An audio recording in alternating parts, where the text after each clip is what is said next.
Hey guys, and welcome to the Hatha Yoga Mama channel. I'm Kelsey, and I'm going to be helping you guys out today with 3 poses that you should be specifically working on if you are just starting your practice. So this is a question I get a lot. It's like what to even do to start.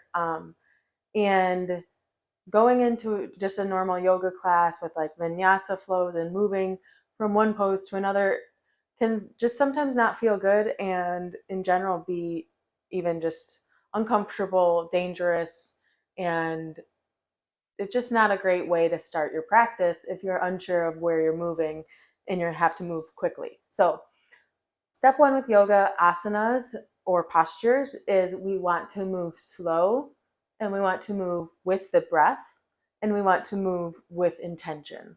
So if we keep those three things in mind, to move slowly, to move with our breathing, with our inhales, with our exhales, and to move with intention, then you will be absolutely fine.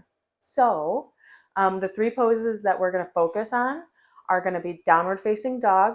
You've probably heard of that one.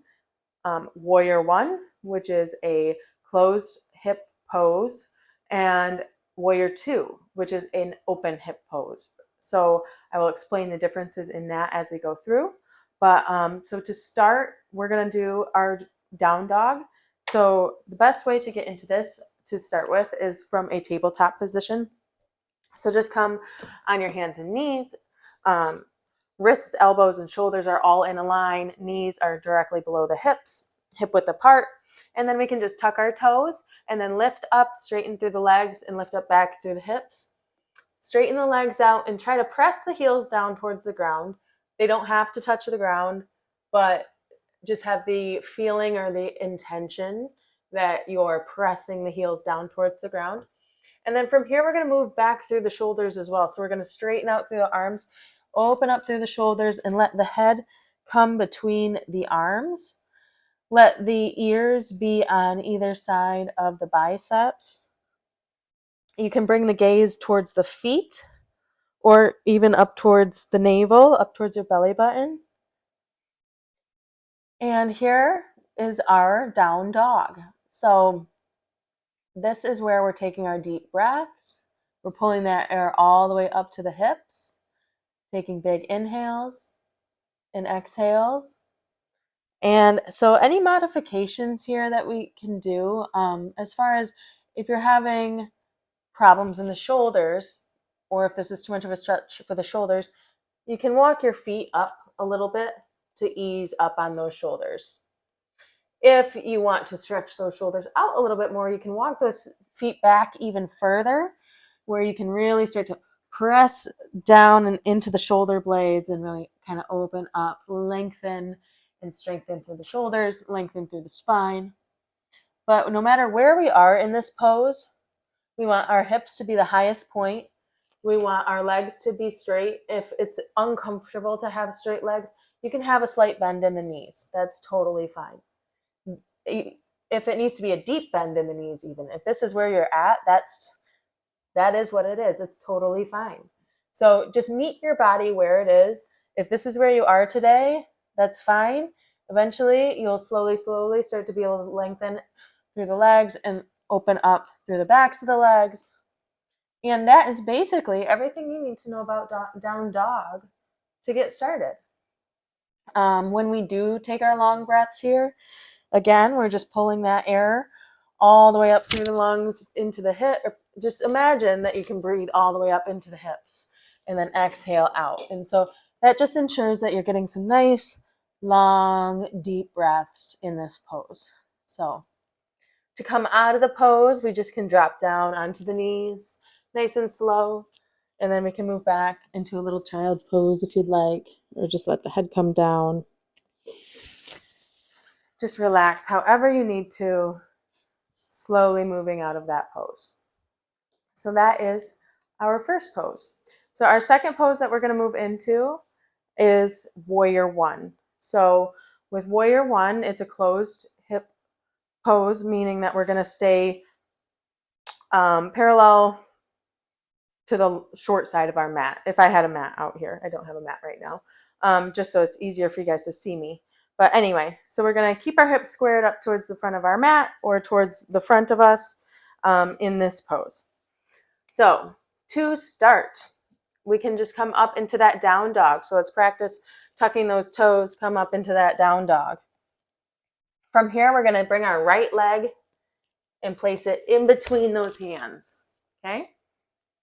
So from here, we want to try and press that left heel down towards the ground. Again, it doesn't have to touch, but we want to press it down. We want the hips to stay squared towards the front of our mat or towards the front of us.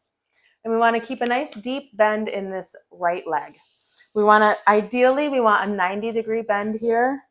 I say ideally, that's the full expression of the pose, but our knee can be back a little bit. It doesn't have to be completely 90.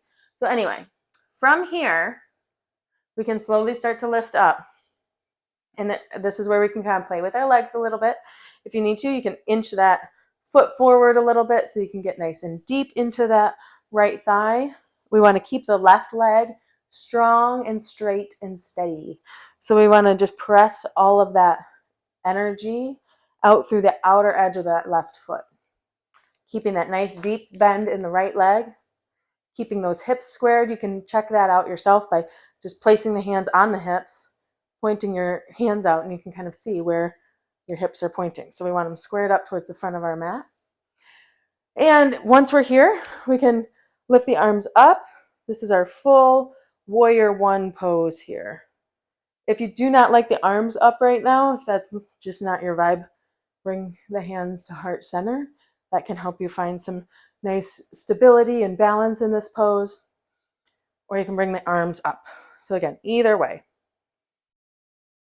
The most important thing here is that we want to be balanced right in the center. We don't want to be relying on the right leg or the left necessarily. They're both doing the same amount of work here. So that's really what we're trying to make our intention and focus on, is making them both work the same and really getting that deep, grounding, strong, powerful warrior feeling in this pose.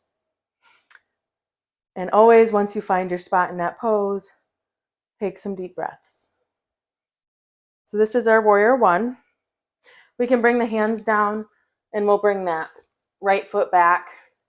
We'll drop the feet down. We can take a little bit of a break, shake it out a little bit, come back up into that downward facing dog, and we'll do warrior one on the left side. So lift that left leg up, bring it, plant it between those hands, turn the foot of the right foot out just a little bit, about a 45-degree angle, and then start to lift up into your warrior one on this side. We want to let a nice deep bend happen in this left leg. So again, you can inch that foot forward just a little bit if we need to, so we can sink in. Again, check out your hips, see where you're at. Turn yourself if you need to. And if that means that that heel comes up off of the ground, that's fine.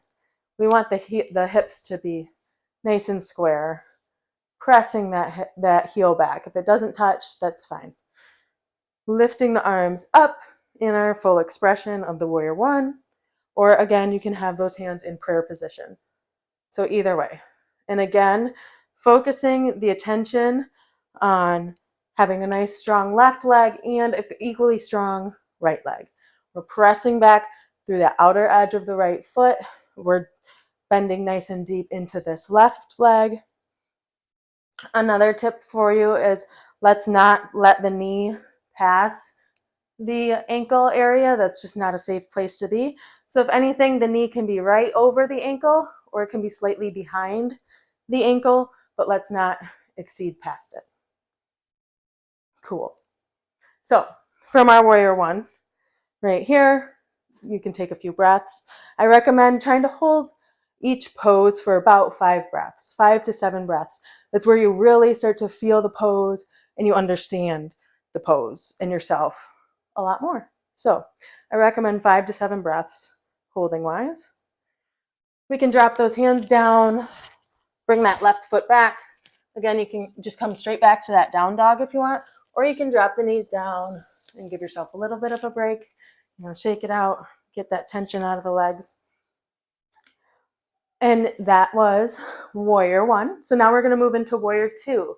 And that is the third pose I recommend. It's an open hip pose. So we're going to be opening the hips wide to the long side of our mat.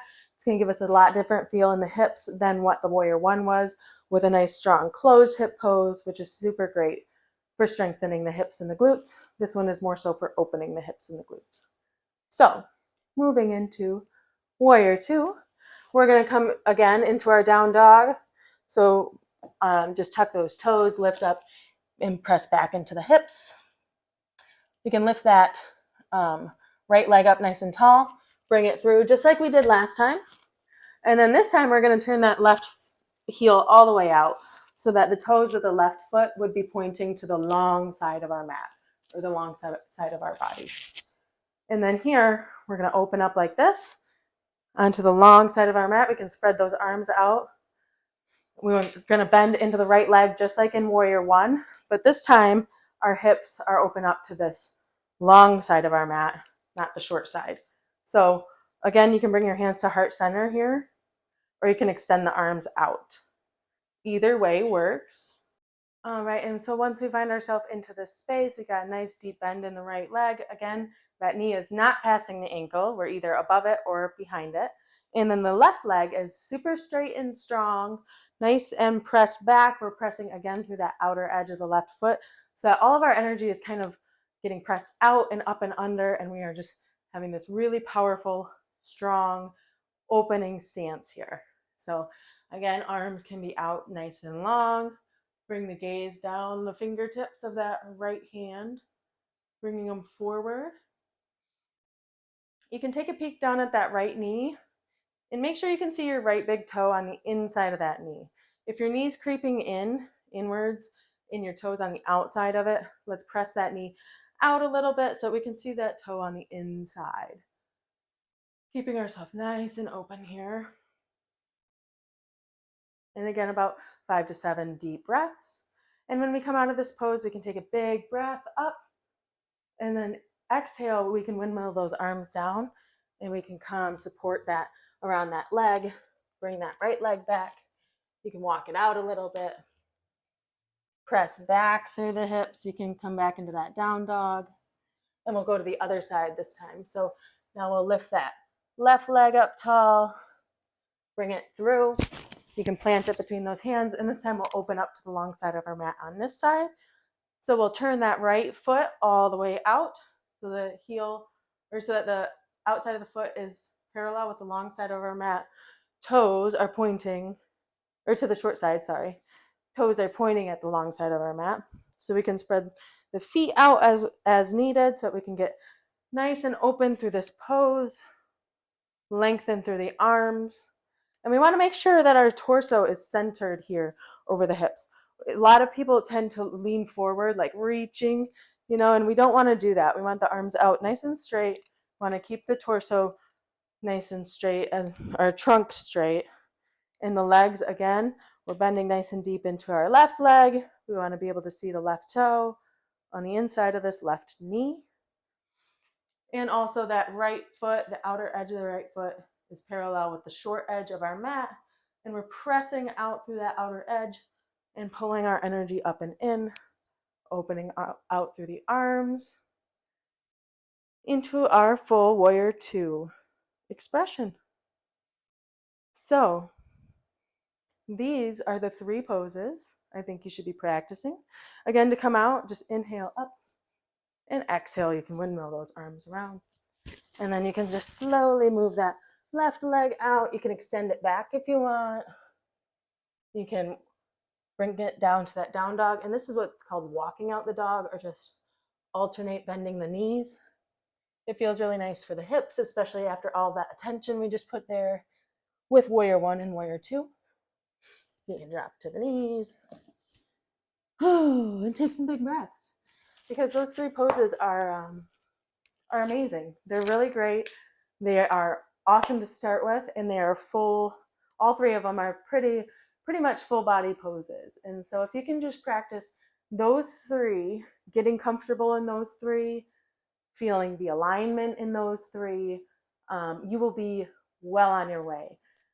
with a really awesome yoga practice. So I hope you guys enjoyed that, and I hope you have a lovely rest of your day. So namaste, my friends. One love.